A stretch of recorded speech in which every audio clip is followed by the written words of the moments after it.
The X Zone Radio Show is heard on radio broadcast affiliates worldwide, including AM 580 CFRA in Ottawa, Ontario, Canada. WPUL AM 1590 in Daytona Beach, Florida. KOHI AM 1610 in St. Helens, Oregon. KHRO AM 1150 in El Paso, Texas. And for more information on becoming a professional broadcast affiliate of the X Zone Radio Show, visit www.xzbn.net or call toll-free worldwide 1-800-610-7035.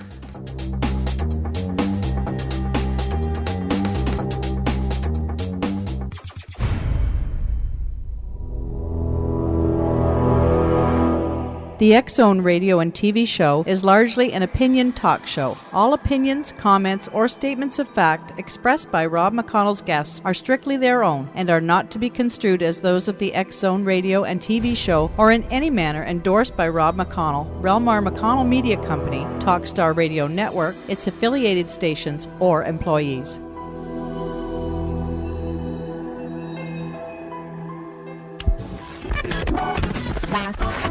All Hit Radio.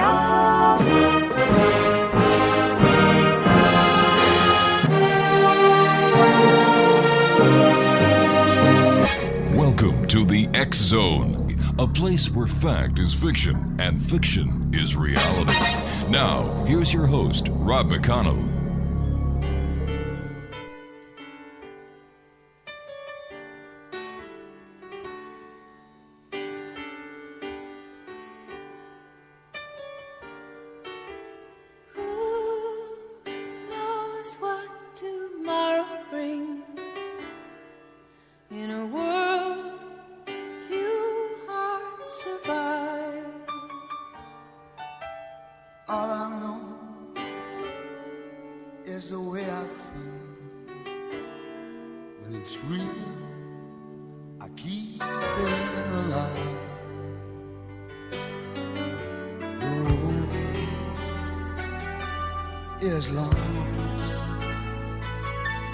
There are mountains in our way, but we climb the stair every day. The lift is up where we belong, where the eagles cry. Welcome back, everyone. My name is Rob McConnell, and this is the X Zone on the Talkstar Radio Network, X Zone Broadcast Network, UK High Definition Radio, Euro High Definition Radio, and on Star Cable. If you'd like to give us a call worldwide, toll free, 1-800-610-7035. My email address is xzone@xzoneradiotv.com. On MSN Messenger, xzoneradiotv@hotmail.com. And our website, www.xzoneradiotv.com. X Zone Nation, my guest this hour is NOLAN Martin, and she is the author of The Sublime Transformation of Vera, Wright, a novel about one woman's mystical experiences, which was released in November of 2009. She is the author of many nonfiction articles, short stories, and poetry. She has served as editor-in-chief of the now prominent literary journal Inkwell, published at Manhattanville College in New York. She also taught writing at the Masters of Art in Writing, that's known by the acronym MAW, program at Manhattanville, where she remains a member of the advisory board of the prestigious Dowd O'Gorman Writing Center. Reblogs regularly about mystical, ethical, and religious subjects on her website, www.renolanmartin.com, and that's REANOLANMARTIN.com, and is also published on www.vibrantnation.com. Ree, welcome to the X Zone. Oh, thank you, Rob. It's great to be here. Tell me, writing, where did your passion come from? You know, it's one of those things that is so organic to me, derived from childhood and writing plays that I forced people to watch, you know, from the earliest times. So it really just is who I am. Ree, you and I will have to take a commercial break right now, so please stand by. Thank you very much for joining us. And Exo Nation, Ree, Nolan, Martin, and I will be back on the other side of this two-minute commercial break as the Exxon continues from our studios in Hamilton, Ontario, Canada. Now, before I go, I would just like to remind you, the members of the Exo Nation, two little things. Number one, the X Chronicles newspaper is available to you free of charge. Well, that's because our advertisers have asked us to distribute it with their compliments, and of course we will. If you'd like to get a complimentary link to where you can read it online, download it, not only onto your computer, but to any one of 16 mobile devices, just send me an email to xzone@xzoneradiotv.com and say, hey, Rob, can you send me a link? It's that simple. And the X Zone store is wide open with merchandise from the X Zone Radio TV show, the X Chronicles newspaper, and Paragators. That website, www.xzonestore.com. Ree Nolan Martin is my special guest. Her website, once again, www.renolanmartin.com and www.vibrantnation.com. We'll be back in 2 minutes. Don't go away.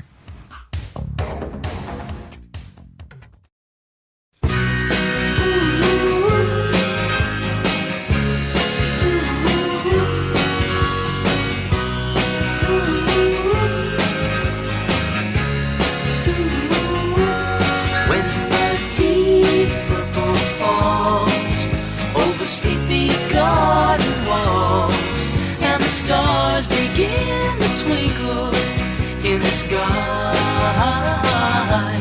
in the mist of the memory, you wander on back to me, breathing my name with a sigh, in the still of the night. Once again I hold the time. That brings back memories. Donnie and Marie from way back when. The Donnie and Marie Show. My goodness. How many years ago was that, Craig? What do you mean you weren't born yet? Huh. Nice kid. Ree Nolan Martin's our special guest. She's the author of The Sublime Transformation of Vera Wright. Her website is www.renolanmartin.com and www.vibrantnation.com. Ree, your novel, The Sublime Transformation of Vera Wright, is about the mystical experiences of ordinary people. Was this written kind of a mystical autobiography by any chance? Well, I guess almost anything that an author does is, comes from personal experience in a way. Mm-hmm. But the experiences that Vera has in this book, in this story, are familiar ones to me, but they're not exactly something that happened to me. I definitely use storylines that I'm familiar with. So obviously you believe in unseen mystical worlds. Now, do you think that people are becoming more mystical, or that the mystical world is revealing itself more and more and more? I definitely feel both of those things. I think that we are in a time period that is very special, and where people are beginning to awaken to the mystical world because of all kinds of signs that are being revealed to them on the other side as well. So yes, it's an exciting time to be alive. Do you think that people are also searching for answers that they can't seem to get from the establishment, and this is why so many more are turning to the world of mysticism? I think that that's definitely part of it, but in the evolution of our consciousness has come to a point, I think, where the unseen we're inviting the unseen in different ways, so that there are so many dimensions to our decision making, and we can see something, come down in the political world or in different aspects of our earthly world, and know that there's much more depth than is being shown by our politicians or whoever is administering to us. What was it So that? yeah, there's a lot of depth. Yeah. What was it that made you use the mystical realm in the Sublime transformation of Vera Wright? Well, that's a really good question, because you have to ask, you can write about anything, and most authors do write about ordinary aspects of life. The mystical world to me is a very familiar one. Growing up in the world, the religion that I grew up in was Catholic, which is a very mystical religion. So I'm very close to it, and I also have a lot of friends. I mean, it's funny, you attract who you are into your world, and I know a lot of people who really are mystics. Yeah, it's funny to hear someone say that Catholicism is close to mysticism.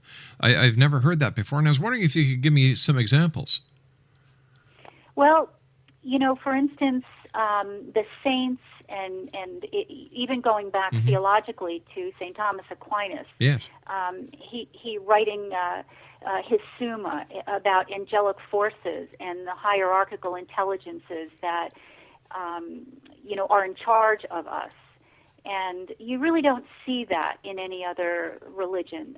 Someone had said to me on one of the Vibrant Nation blogs, REA, it sounds like you're so revolutionary in terms of the Catholic world. Maybe you'd like the Lutheran religion. But the Catholic religion is the only one that is still a great deposit of the mystical faith, and a believer in miracles and the unseen. Tell me, is there a difference between mystics and psychics? Well, for me, absolutely. When I say mystics, I think of someone whose intention, at least, is to be in touch with the whole. And often, traditionally, we think of mystics as being more connected in some ways to religion, but that's not necessarily true either. It's just that they have an integrity of intention that is connected to, a God or to a spiritual force, a benign spiritual force. And the psychic realm is really the fourth dimension, which is the lowest dimension. So I think that all of us really have psychic abilities, but some people get stuck there, and that's what informs them in all of their decision making, when in fact it's just one segment of a much, much larger puzzle. Do you think that it's possible in today's fast-moving age, and with the information highway going wider and wider and wider each and every day, that one day mysticism may replace religion? I think it's possible, and also I think that what you were saying about technology, that right now it's machine to machine, and our communication is getting smaller and smaller and smaller, and then eventually I think it will just be mind to mind. I think it's just a matter of time that will happen. And as far as the mysticism replacing religion, I think religion is sort of shrinking in terms of its absolutism, and it's becoming more democratic. I think it's just becoming very obvious that the secular aspect of light, and the concept of light as our source, is less problematic in terms of creating defensive behavior from the absolutism of religion to religion to religion. So, yes. Do you believe that there are mystics and teachers among us right now who are as spiritually powered as the biblical prophets and saints? I absolutely do. I think that the aphorism, when you're ready to learn, your teacher will appear, is extremely true. You present yourself at a certain frequency and with good intention, and somebody will be there to teach you. So I think that there are definitely very powerful prophets and saints in our world right now. But as in the world at large, it has been democratized. So, it's instead of, as in religion, where we're told from the top down, this great rumbling of consciousness is rising from the bottom up. And I also believe that religions in the past have been limited by a kind of a victim consciousness. And I think that that's going to fade away as people recognize that we're all looking for the same exact thing. If we're all looking for the exact same thing, how come we're having such a hard time trying to find it? I know. Well, I think that there's a wonderful book that Karen Armstrong wrote called, let's see, she's written so many. The one I'm thinking of now is The Case for God. And she does talk about that absolutism of believing that only what you say is right, of forming basically false belief systems that eliminate anybody else's thought. It is a relatively new in modern times. In the late 1800s, it started and advanced to an absolutism that requires you to believe literally in every single word of sacred texts, when in fact those texts in their time were written symbolically. Exactly. So I think we have to... Go ahead. No, I was just going to say exactly. And plus, who knows what was left out during the great debates at the Council of Nicaea. Nicaea. Who knows? Yeah, many and much was, in fact, because getting back to that in St. Augustine's time, he was the first one to imbue the whole concept of women being the temptresses onto the paradise myth, which the paradise myth has been prevalent and present in every sacred text and every culture since the beginning of time.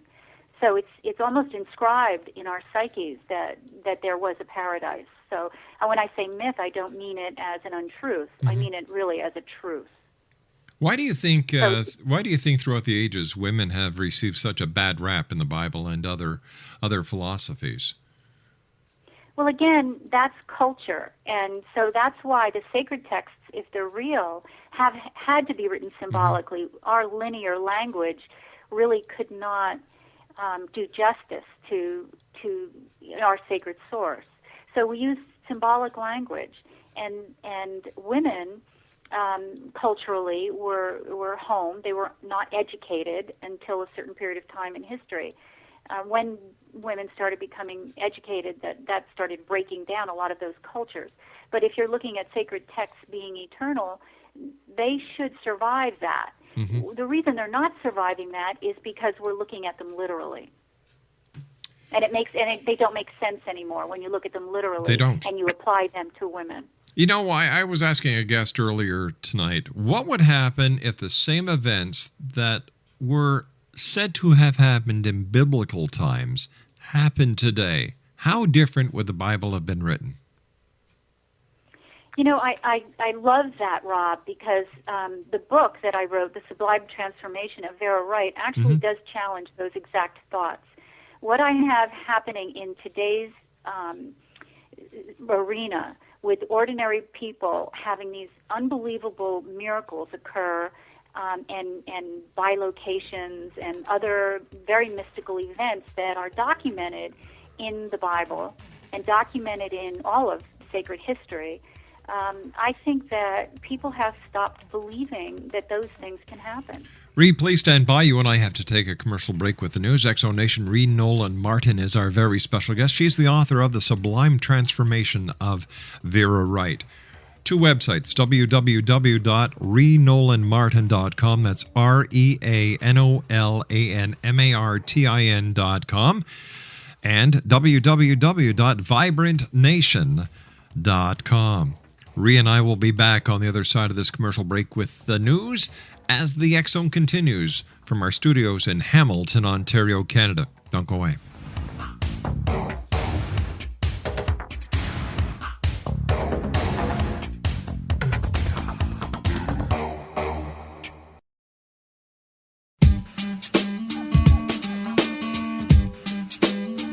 You're listening to the X Zone Radio Show, live and around the world on the Talkstar Radio Network, X Zone Broadcast Network, UK High Definition Radio, Euro High Definition Radio, and Star Cable. Our toll-free telephone number worldwide is 1-800-610-7035. Our email address, xzone@xzoneradiotv.com. On MSN Messenger, xzoneradiotv@hotmail.com, And our website, www.xzoneradiotv.com.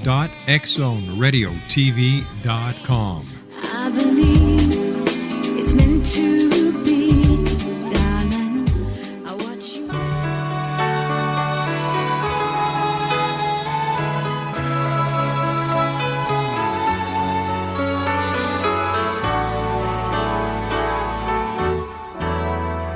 Don't give up on us, baby. Don't make the wrong seem right. The future isn't just one night. It's written in the moonlight, painted on the stars. We can't change ours.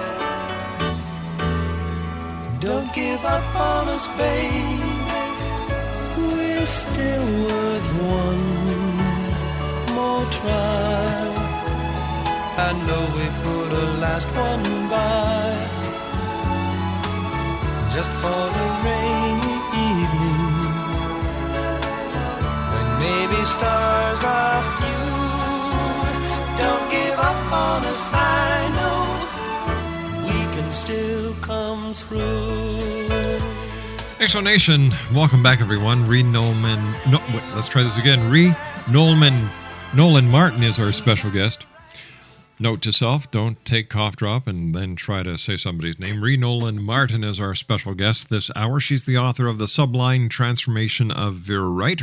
Two websites, nolanmartin.com and www.vibrantnation.com. Rhea, before we went to the break, we were talking about what if the Bible events did not happen 2,000, 3,000, 4,000 years ago, but happened today, this very day.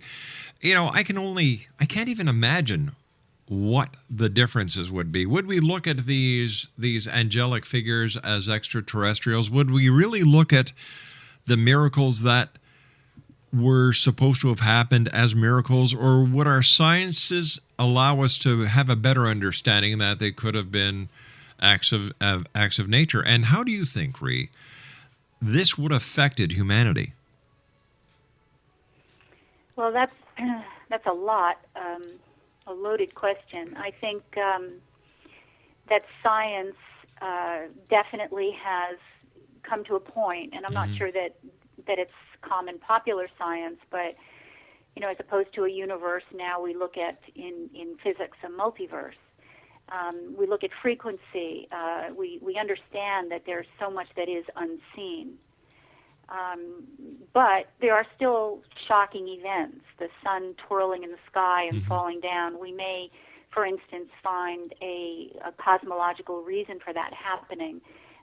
I think that if the biblical events of the past were to happen now, it being a miracle and coming from that source, that they would still be miracles for us, and they would still inspire awe in us, even if we could explain some of them.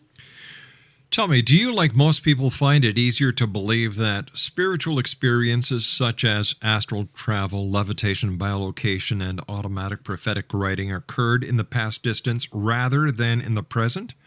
Or do you think they occur to women more than men, or the reverse?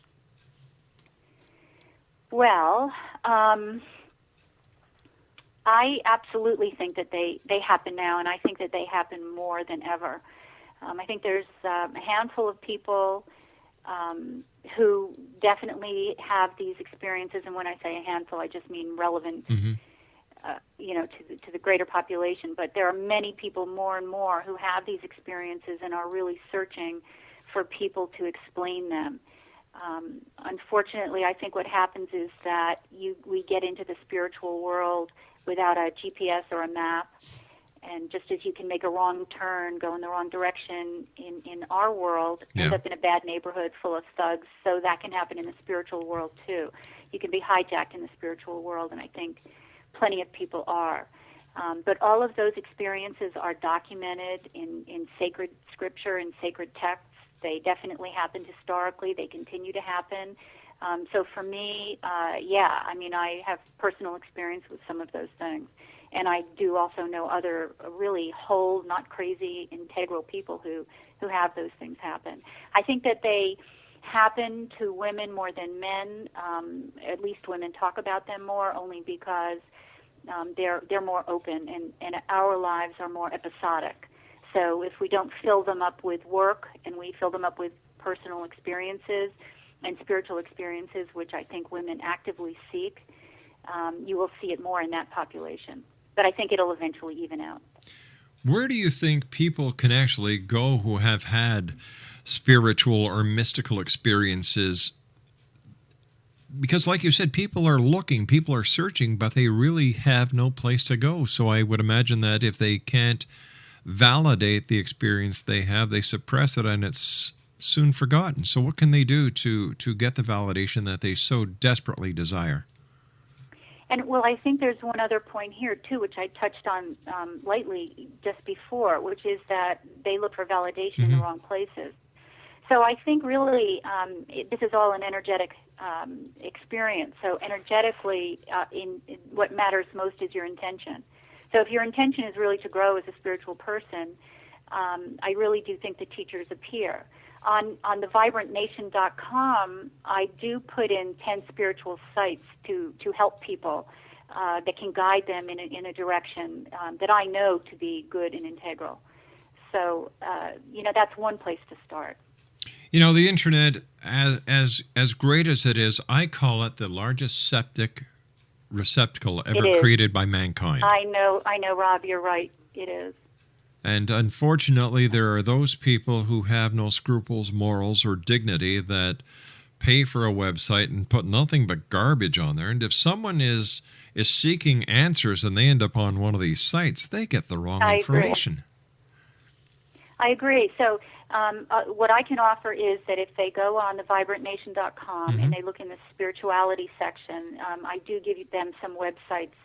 I do definitely recommend Karen Armstrong. Yes. I do think that the book that I wrote is great at an early level for people who are encountering the heroine of this story encounters these things for the first time and is struggling with the exact same issue, which is, who do I go to? Yeah. Who can help me with this?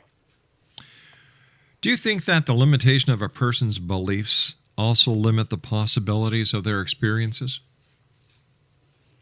Well, I definitely do. I think that so many people have closed the door, and I think it definitely is a portal. It's a door. And when you say, I can remember one time myself saying, okay, world, if you're out there, if you are out there and you really can communicate in the same way that the saints and the prophets of old did, then I really want you to come through. And I was very specific. I said I want it to come through Thomas Merton, who was a wonderful priest and author whom I had read much of. And I said I want it to hit me in the head. I want it to be a signpost. I don't want to have to wonder if it was real or not.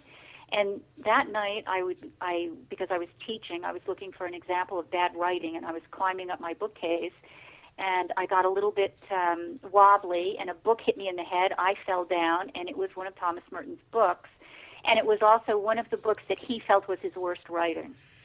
And he had a fabulous sense of humor. So all of a sudden, I realized that, yes, if you ask, you can't believe what you'll receive. You just have to be careful what you ask for. My wife says, if you confess it, you will possess it. You will, and you have to know that so down deeply, and she said it very well. So you need to really only ask for those things which you're really prepared to receive. You know, when The Secret came out, there were so many people who I believe received the wrong message that, I agree. People were cutting up things from magazines, sticking it onto their walls, and then expecting these things to miraculously happen. Well, it goes back to one of my favorite sayings that I've had ever since I was a kid. The difference between a dream and reality is making it happen. It's not going to happen on its own. Just because you cut out a picture of a Porsche, put it on your fridge, and look at it every day doesn't mean you're going to wake up one day and find a Porsche in your driveway.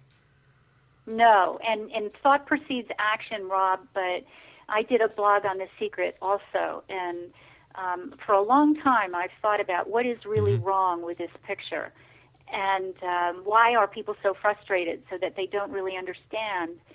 And our thoughts have real form. Yes. In the unseen world, and really the fifth dimension is where thought resides, and science and physics documents that. So if our thoughts really have form, and the more we think it, the more form it has, and most of us are asleep, most of the negative things that we encounter out there are of our own making. Mm-hmm.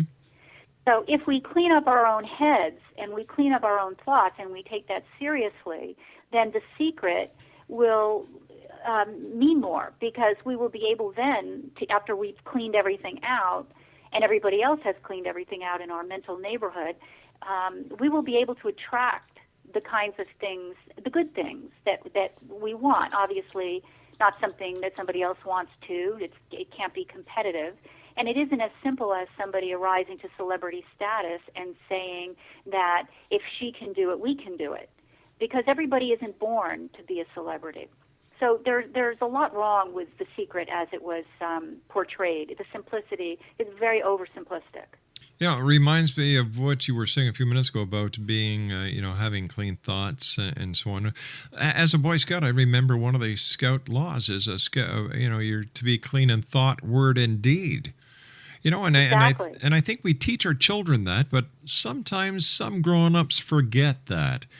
And greed or social status comes in, and everything good goes out the window, and greed sets in. There is a wonderful Buddhist text called The Diamond Cutter, and it challenges people to look that carefully and precisely at the thoughts that you put out there and the things that you want and your ego involvement in all of that. And, thought, word, and deed was also in the Baltimore Catechism in the early Catholic days, school days. And I remember thinking, oh, well, nobody knows what I'm thinking. I think people really do still mostly believe that their thoughts are only theirs and that they're personal, but they're not. Tell me, do you believe in God and angels? I do. I believe, for the secular people out there who shun religion, and I don't blame some of them based on what's been going on, you can put it another way and say that you believe in light. Yes. You believe in light as the source of all matter, because it's all just a matter of frequency. So, and if you get down to the end of it, light illuminates, and light brings clarity. Then there's also, your choice to be in the light or to be in the shadow, where things are murky and not clear. So yes, I believe in God, and I believe in God as the source of all light. How about angels? And I definitely believe in angels. I talked about Thomas Aquinas earlier. And there's another book called The Physics of Angels that's been out for quite some time, and I unfortunately I cannot remember the author's name, but it struck me at that time how similar those two documents were. He talks about a hierarchical intelligence that actually is an intelligence that can communicate to you, that there's the angel or the hierarchical intelligence of a river, and then of water, and then of the earth, of different nations, and it rises all up to the very pinpoint top of God. So angels are beings of light that are at different levels of frequency. Absolutely. I think, if my memory serves me correct, the Physics of Angels was written by Matthew Fox. Very good. Yeah, I think, and if I'm not mistaken, there was also a co-author, Rupert Sheldrake. That's right. Thanks, Craig. Yeah, Rupert Sheldrake Yeah. is what I remember. Absolutely. And it's amazing if you read even the short Summa of Thomas Aquinas, and then you read the Physics of Angels, how similar, they're really basically talking about the same thing.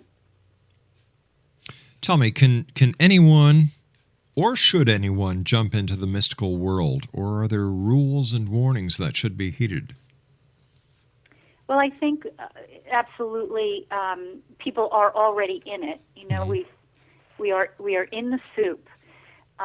When you start waking up, when you realize that there's more, or you look for more, it starts opening up. And as I said earlier, people get caught at dead ends.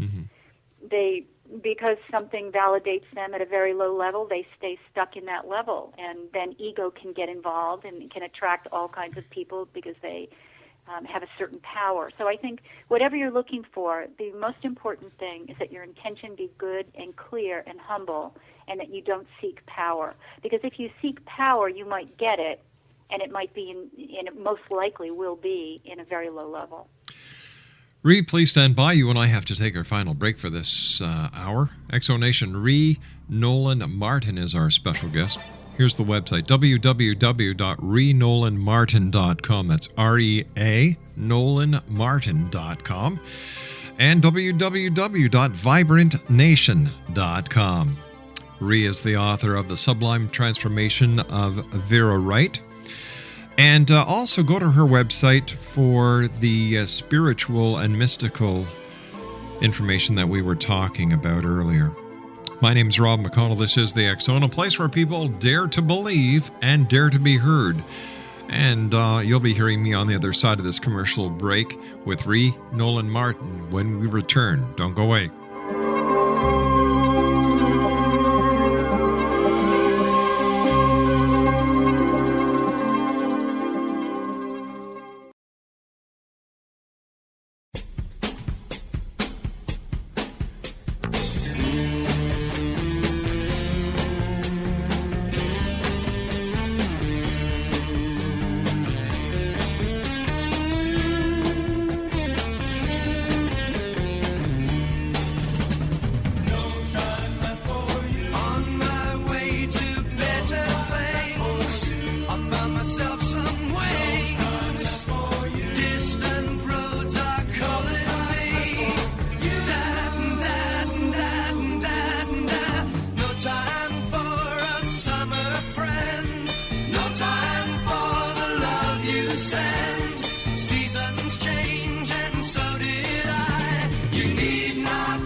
Welcome back, everyone.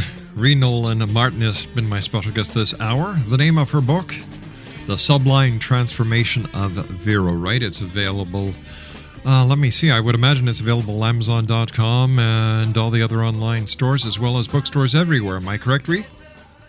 Yes, well, the Amazon.com is the easiest place to get it, and you can find that link at my website also. And that's at www.renolanmartin.com. And Exonation, check out a very informative website. Laura loves it, www.vibrantnation.com. First of all, Ree, I want to thank you so much for joining us. It's been a great pleasure talking to you. What would you like people to come away with after reading The Sublime Transformation of Vera, Wright?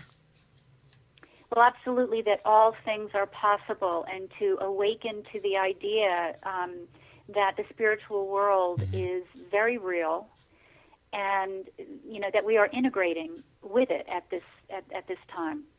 A lot of people talk about the end of the Mayan calendar, December the 21st, 2012. I see it, if anything, as a rebirth of mysticism and spirituality that this world has not seen for ages. What is your opinion? I don't believe in the doom and gloom prophecies. Rob, great that you just said that. I absolutely agree with you that that we are, on the cusp of a rebirth and a transformation, which really, at the end of the book, there are prophecies in there that sort of speak to the same thing. As we become more awakened, as a certain critical mass of us becomes more awakened, although many things will conspire against that. When it actually happens, yes, I think there'll be a huge rebirth, and our lives will be higher and of a higher order. Ree, we've just we're running out of time so fast. Once again, thanks very much for joining us. Let our listeners know once again where they can get your book, and please promote your 2 websites. Well, the easiest way, it's called The Sublime Transformation of Vera Wright, is on Amazon.com. You can get it at BarnesandNoble.com. It is in select bookstores. You can order it from there. But the easiest thing is to go to Amazon or to my website, which is RENOLANMartin.com. RE spelled with an A, REA. And, of course, they can also check out VibrantNation.com. Yes, please do. It's a wonderful website. Ree, thank you very much for joining us. A great pleasure. Nice meeting you. Keep up the great work, and I look forward to the next time you and I meet here in the X Zone. Thanks, Rob. Me too. This was a pleasure. Pleasure's all mine, Ree. Thanks very much. Once again, X Zone Nation, Ree Nolan Martin. Her website is www.renolanmartin.com. The name of her book is The Sublime Transformation of Vera Wright. Amazon.com is the best place to get it online, or her website. Well, that's it, X Zone Nation, for tonight. I want to thank each and every one of you for sharing your time with us here, no matter where you are in this great big world of ours. Don't forget, if you have a child at home, give them a hug, give them a kiss, let them know they are loved, because the children of today are the leaders of tomorrow. And until we meet tomorrow night, always remember to keep your eyes to the sky and your heart to the light. Good night, everyone.